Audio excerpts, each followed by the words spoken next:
ન્યૂઝમાં આપનું હાર્દિક સ્વાગત છે। કોમી એકતાના દ્રશ્યો। ભુજની રેન બસેરા ખાતે માનસિક રોગી વ્યક્તિઓને ભોજન કરાવાયું હતું। ભુજ શહેર ખાતે કેમ્પ વિસ્તારમાં આવેલા રેન બસેરા ખાતે ઈદની અનુલક્ષીને સહકાર સેવા મંડળ દ્વારા માનસિક વ્યક્તિઓને ભોજન કરાવી ઉજવણી કરવામાં આવી હતી। આ પ્રસંગે ભુજના ધારાશાસ્ત્રી શંકરભાઈ સચદે, મુસ્લિમ હિતરક્ષક સમિતિના ઉપપ્રમુખ હાજી ઇબ્રાહીમભાઈ હાલપોત્રા, રાજેન્દ્રસિંહ જાડેજા, અનુપમભાઈ શુકલ, આદમભાઈ જત, એડવોકેટ આરીફભાઈ રાઠોડ, યુનુસભાઈ ખત્રી, મલસીભાઈ માતંગ પ્રમુખ, ઝહીર સમેજા તેમજ વારીસભાઈ પટણી, હનીફભાઈ થેબા અને ભોગીલાલભાઈ વોરા હાજર રહ્યા હતા। શરૂઆતમાં લોક સેવા સાર્વજનિક ટ્રસ્ટ તેમજ રેન બસેરાના સંચાલક હેમેન્દ્રભાઈ જણસારી દ્વારા સૌને આવકારવામાં આવ્યા હતા। આ પ્રસંગે હાજી ઇબ્રાહીમભાઈ હાલેપોત્રા તેમજ શંકરભાઈ સચદે દ્વારા કોમી એકતા જળવાઈ રહે તેવી વાત કરી હતી અને આવેલા મહેમાનોનું શાલ આપી સન્માન કરાયું હતું। પોત્રા અખિલ કચ્છ સુન્ની મુસ્લિમ હિતરક્ષક સમિતિના ઉપપ્રમુખ આજ રોજ સહકાર સેવા મંડળ આયોજિત રમજાન ઈદ નિમિત્તે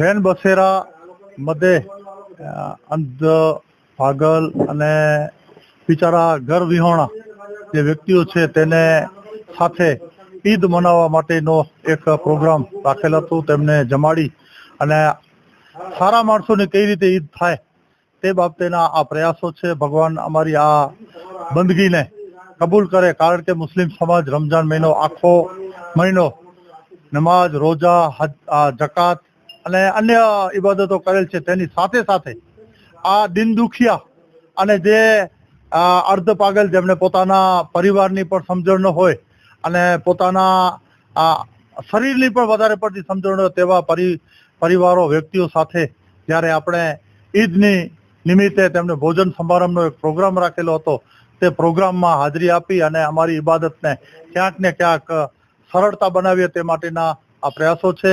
આજે અહીં કને 40 થી 50 જણાને સહકાર સેવા મંડળના દાતાશ્રીઓના સહયોગથી તેમને એક ટાઈમનો ભોજનનો પ્રોગ્રામ પણ રાખેલ છે। સાથે સાથે અમે દુઆ કરીએ પરવરદિગાર પાસે, આપણે બધા દુઆ કરીએ કે રેન બસેરામાં રહેલા વ્યક્તિઓમાં તેમના પરિવાર સાથે મિલન થાય, તેમને અલ્લાહ ભગવાન સદબુદ્ધિ આપે અને પાગલપણનું દૂર થાય તેવી દુઆ કરીએ। આજે ઈદ નિમિત્તે અહીંયા રેન બસેરામાં જે પ્રોગ્રામ હતો એ વિશે આપ શું કહેશો? સૌથી પ્રથમ તો ઈદ ઉલ ફિત્ર સૌને વગાડ ખૂબ ખૂબ શુભકામના। આ સંસ્થાની વાત કરવી હોય તો એમ કહી શકાય કે માનસિક દિવ્યાંગ લોકો એમના માટે પરિવારના સ્નેહના સીમાડા પૂરા થતા હોય છે। જે સીમાડા પૂરા થાય આવી સંસ્થાના સીમાડા ચાલુ થતા હોય છે। લોક સેવા સાર્વજનિક ટ્રસ્ટ ખાસ કરીને રામભાઈ જણસારીભાઈ એમણે જે ધૂણી દખાવી છે માનસિક દિવ્યાંગ લોકોની સેવા કરવાની, એ ખરેખર કામગીરીનો ગૌર છે। આવી સંસ્થાઓ ચલાવવી બહુ કઠિન કામ છે। સામાન્ય એમ કહે છે કે we have guided missiles but unguided men. આપણે જો ડાયા માણસો માટે પણ કહી ગયા છે we have guided missiles but unguided. આ તો દેખીતી અનગાઈડેડ છે બધા, એમને ગાઈડ કરવા અને થાળે પાડવા એ ખરેખર બહુ મોટી વાત છે। અને ઈદ ઉલ ફિત્રની ઉજવણી આના કરતાં સારી ન હોઈ શકે। આવા લોકોને તમે નિષ્ઠાન આપો, પ્રોત્સાહન આપો, કપડાં આપો। આમ તો વિશ્વના બધા જ ધર્મોએ છેવાડાના માણસોને એવા હિદાયત આપી છે। કુરાનમાં ખાસ કરીને પૈગંબર સાહેબે જે મેસેજ આપ્યો છે એ છે કે ભાઈ જે લોકો પાસે ઈશ્વરે કુદરત આપ્યું છે એમની ફરજ છે જે લોકો આજથી મૂકીએ તો એ લોકોની સેવા કરે। ગુજરાતી શાયર હું ભૂલી ગયો છું, એમને બે પૂર્તિઓ બહુ સારી કરી છે। બસ એટલી સમજ મને પરવાર જીવન બસ એટલી સમજ મને પરવરદિગાર છે. જ્યાં સુખ મળે ત્યાં બીજાના વિચાર, એ સંદેશો સૌએ આપણી જીવનમાં ઉતારવો જોઈએ. આપણી પાસે જે કંઈ સુખ હોય, સંપત્તિ હોય, સાધન હોય, એની વહેંચણી આપણે કરતા રહીશું. મને એવું લાગે છે કે સુખનો આનંદ છે એના કરતાં વધારે સુકૂન આવા લોકોની સેવા કરવાની છે. હું જડસારી હેમેન્દ્ર, મંત્રી શ્રી લોક સેવા સાર્વજનિક ટ્રસ્ટ. આ ટ્રસ્ટના નેજા હેઠળ મા બાપનું ઘર રેન બસેરા છેલ્લા 7 વર્ષથી કાર્યરત છે.